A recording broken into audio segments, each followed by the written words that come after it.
I am deep into writing my iPadOS 26 walkthrough video, and this thing is a beast. But it has me thinking about what's next. What's next after iPadOS 26?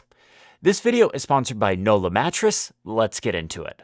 Most of you already know I'm somebody that works from the iPad. I've made a YouTube career talking about the iPad, but before that I did IT work from an iPad, I ran a website from an iPad, I did all sorts of things strictly from an iPad. What iPadOS 26 is doing for the iPad is huge. It feels like a glass of cold ice water for somebody that's been wandering the desert for years.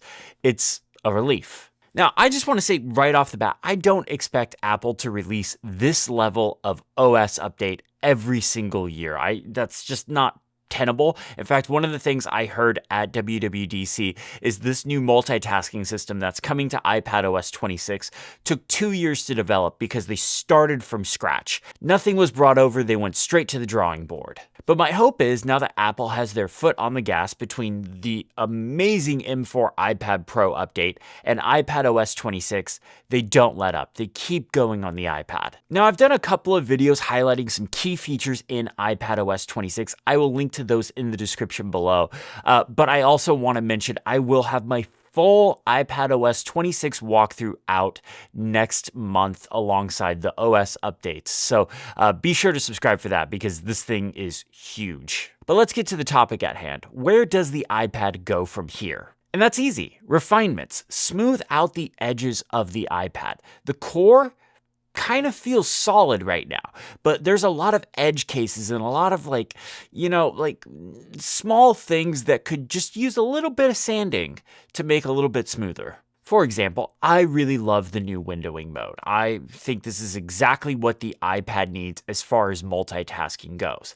But I have seen a lot of complaints about the removal of slide over. Now, personally, one of the things I really like about the new windowing mode is the fact that apps remember both their size and position on the iPad no matter what. If you force quit them, reboot your iPad, no matter what, when you go to reopen that app, it'll always open back up in that same spot in that same window size. So to me, this is better than slide over because I can now have apps at any size and any position, not just locked off to the right side in kind of a narrow window. But I do feel Apple could easily solve these complaints about the removal with slide over with just one key feature, and that would be the ability to pin a window so that it's always on top.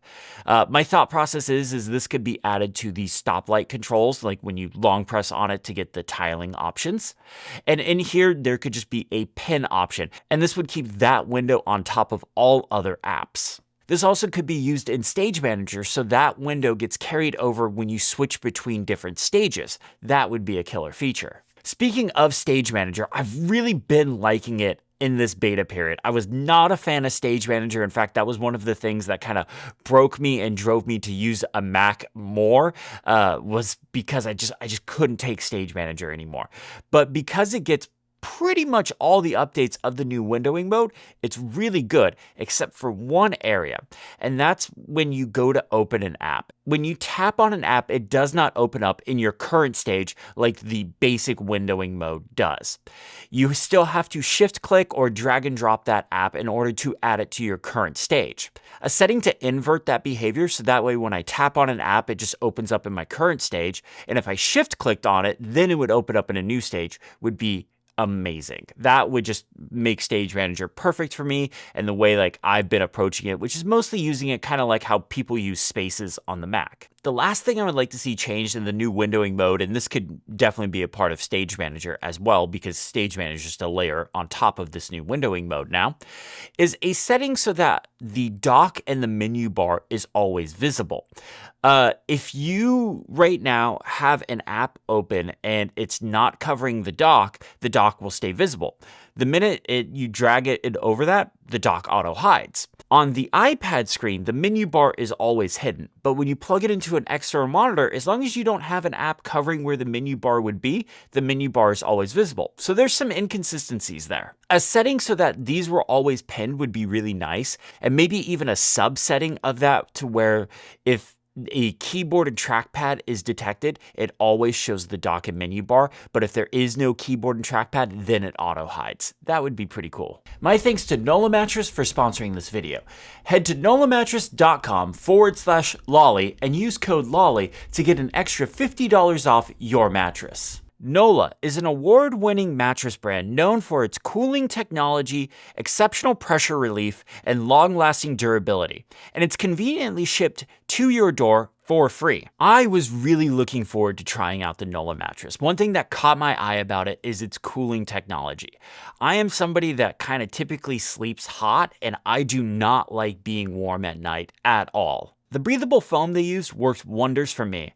I also sleep on my side, and getting that extra side support has been really important for me. I've talked in the past, I have a bad back, and getting that extra support is fantastic. Now, a little side story that'll make sense in just a minute. When my girlfriend and I decided to move in together about a year and a half ago, one of the things we splurged on was a really nice bed. Like, that was our splurge. But I have here the Nolah Evolution Luxury Firm King Size Mattress. We've been using it for a little over a week, and we've already decided together that we're getting rid of the bed that we got when we moved in together. This Nolah mattress is going to be our bed moving forward. We've both been sleeping great in it, and we've been sleeping cool, especially in these hot summer nights. But most importantly, it's been extremely comfy. Both me, but way more importantly, my girlfriend love it. She was kind of a little apprehensive at first, like, oh no, here comes one of Chris's YouTube things that's going to take over the house again. But after that first night's sleep, she fell in love with it. It was super easy to get a mattress online. It gets shipped to your door in a box, and it's vacuum sealed inside that box, so it's just rolled up in there. Bring it into the bedroom, unpack everything, get it into place, and once you start to take apart the vacuum seal, it expands. It didn't take long at all to set up. Plus, you don't have to pay for shipping, so it's like going and getting your own mattress, but you don't have to take time out of your day and you don't have to borrow a truck. Nolah takes your health into consideration when designing their mattresses. Unlike other brands, Nolah mattress does not contain fiberglass, which can be bad for your health. All of Nolah's mattresses are also created without the use of harmful chemicals, so you can sleep safely and soundly knowing you aren't breathing in anything harmful. Nolah mattresses are designed, assembled, and shipped from their factory in Arizona. Everything is done in-house, so they control the quality of the product 100% from start to finish. If you're nervous about purchasing something this big that you haven't tried, Nolah Mattress offers a 120-night sleep trial that's more than 3 months to make sure you love it. Be sure to go to nolahmattress.com/lolly and use code LOLLY to get an extra $50 off your mattress. My thanks to Nolah Mattress for sponsoring this video. On the external monitor side of things, I would like to see some big changes. First off is clamshell mode. I think this is the thing everyone's been asking for since external monitor support was added in iPadOS 16. Now, what this would mean is there would have to be an option to get to Notification Center and Control Center on the external monitor, but I really don't think that that is that big of a deal. In fact, Apple could use this as an opportunity to redesign Notification Center and Control Center on the iPad so they both don't take up the full screen when going to them. That does seem a little ridiculous. Also, the ability to place widgets on an external screen, and I would very much like it to keep the behavior of the iPad so that way when you open an app, it hides those widgets on the desktop of your iPad or on the home screen of your iPad.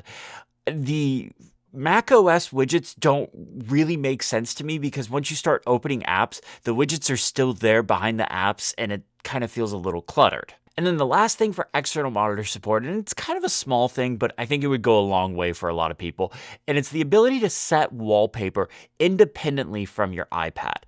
So for me, I put my iPad in portrait mode next to my monitor, and because of that, it get this really blown up image on the studio display, and it just doesn't look good. So the ability to basically take an image and crop it so that it's proper 16:9 or whatever aspect ratio of external monitor you're using, so that it fits properly on there and it's not just a blown up image would be really nice. Because right now I use images that I've taken, photos I've shot, and they just don't look good on an external monitor when using it with the iPad, and that's a bummer. Okay, so this next one I think is probably one of the most important things the iPad needs, and that is Chrome. Chrome is way too important in 2025 not to have on a computer. Now, I use Safari as my default web browser, whether I'm on the iPad, the iPhone, or the Mac. Safari's been my default browser. But there is a lot of things on the web that require Chrome, just from my personal experience. And I know there's a bunch more out there, but this is just the stuff I come across in my day to day. The ability to record podcasts. I use a service called Riverside for my podcast, and I've guested on a few shows that use it as well. That requires a Chrome browser. It will not work with Safari or any other web engine browser. The ability to update my mechanical keyboard firmware. Mechanical keyboards are a big hobby of mine, big hobby for a lot of people in tech.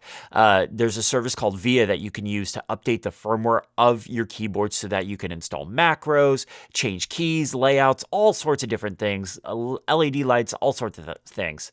That, again, requires Chrome because it uses a piece of web technology that WebKit and Safari don't support. And just yesterday, I went to go download this app, and I kid you not, all it was downloading was a .dmg file. But when I went to go download it, it gave me this pop-up that basically said, oh, you have to use Chrome or, Edge, or which is a Chromium browser. And I was just like, what? All it's doing is downloading a .dmg file. So while that really has nothing to do with WebKit and Safari technologies, not supporting things that Chrome does, that's just a lazy web developer. And unfortunately, there are quite a few lazy web developers out there that only test against Chrome now.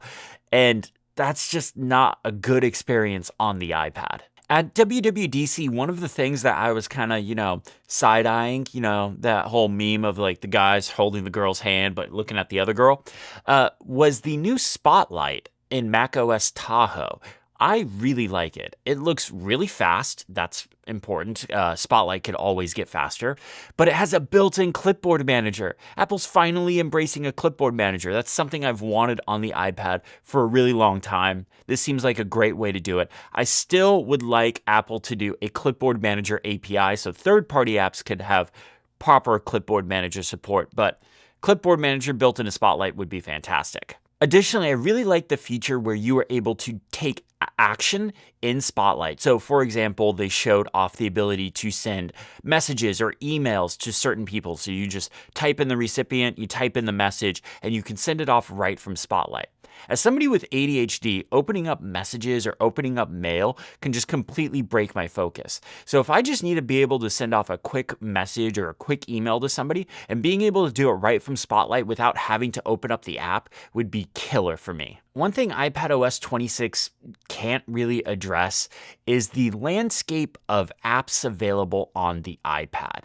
This is something that's been going on for a really long time, where developers are either skipping the iPad or they're bringing a stripped down version of their app. For example, the Office apps, I hear from a lot of you, like almost every single time I publish an iPad video, there's at least a few comments about how, the Office, the Microsoft Office apps are missing really key features for that user.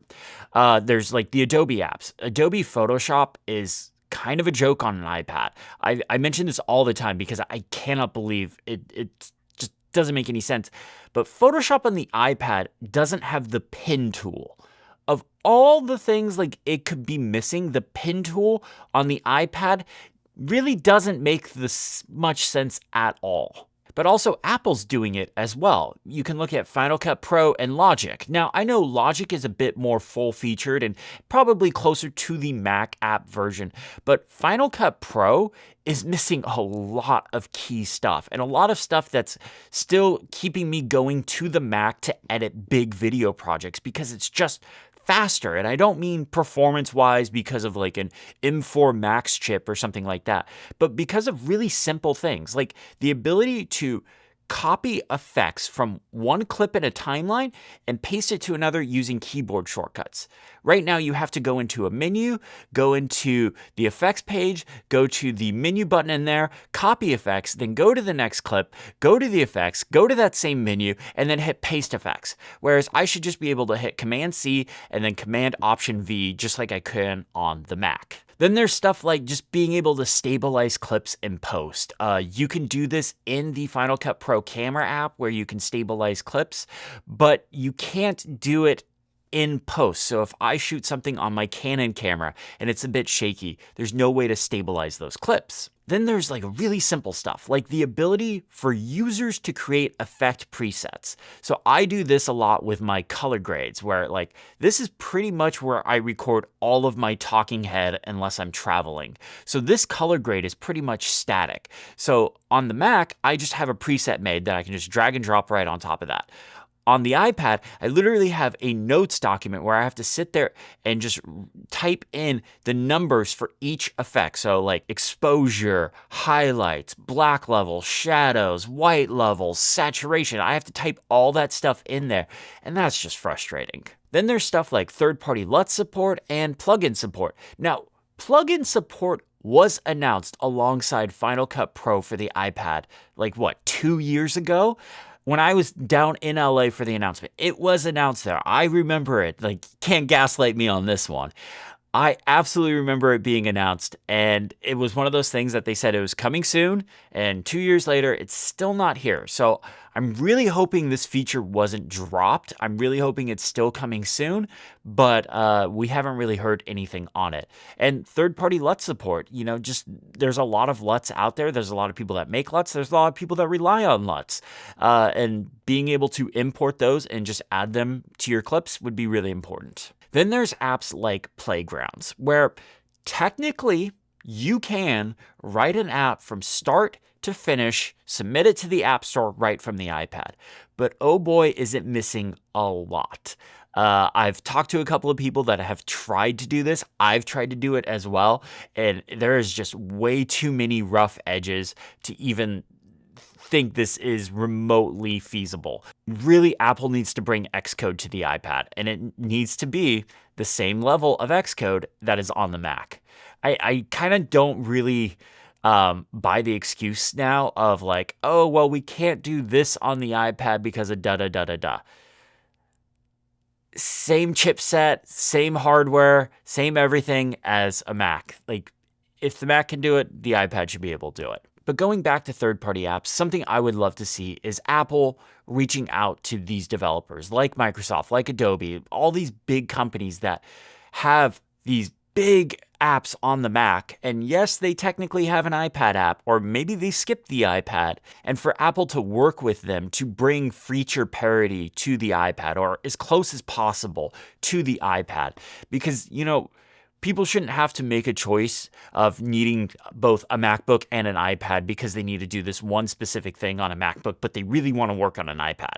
If people want to work on an iPad, they should be able to work on an iPad. And for my own selfish reasons, I really want Apple to encourage audio and video production development companies to bring their apps from the Mac to the iPad. There's one in particular that I really need on the iPad called Hush. It's what I use to clean up all the audio for this video. It cuts down on echo and just like background noises, like if I have a car drive by or the neighbor's dogs are barking or something like that, it'll just cut all that out. It just makes the audio a lot cleaner. There's nothing like it on the iPad. Literally, when I go to edit a video on an iPad, I have to take my audio to the Mac first, run it through Hush, then take those clips, bring them over to the iPad. Local recording on the iPad was a really nice surprise in iPadOS 26. Basically, this is the ability to record locally your end of a podcast or a video show or whatever locally on your iPad. So you can plug in a camera, you can plug in a mic, you can do all that stuff. And it works great. I'm loving it in my testing. Everything that I've done with it so far, it's been working great. My one issue with it is there's no gain controls for your mic. So you have to have gain controls, like a physical gain control on your mic, or you have an audio interface that has gain control. Because if you don't, a lot of times in my testing with like USB microphones, it just clips. So the audio doesn't sound good. You're clipping, it's bad. So there needs to be software gain controls in here as well. Something I really like in macOS is the fact that a lot of apps have tab support. I use this a lot with like Finder and Terminal. Speaking of which, Terminal on the iPad, that would be pretty cool. But tab support would be killer in apps like Files. I would use the crap out of that. I think I've been talking about this next one literally since I started this YouTube channel, and that is Time Machine for the iPad. Right now, there is no way to do a proper file and folder backup of your iPad. I've tried building shortcuts that run automatically and take folders and zip them up and move them to my NAS, but they always end up failing after a while. It just doesn't work right. There needs to be Time Machine on the iPad. I need to be able to back up to either an external drive or a network drive, because right now, the only backup system on the iPad is iCloud, but it only runs when your computer is locked and plugged in.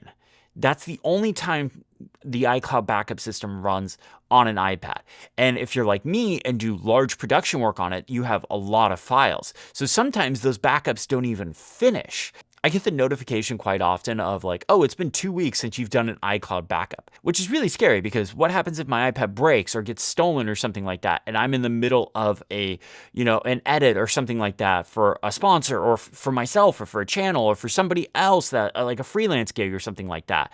I would just lose everything. And as somebody that runs a business, that's kind of unacceptable. All right, so I got a few small things that I want to run through. Fontbook. The way you install fonts on an iPad by needing a third-party app and then installing a profile is wild.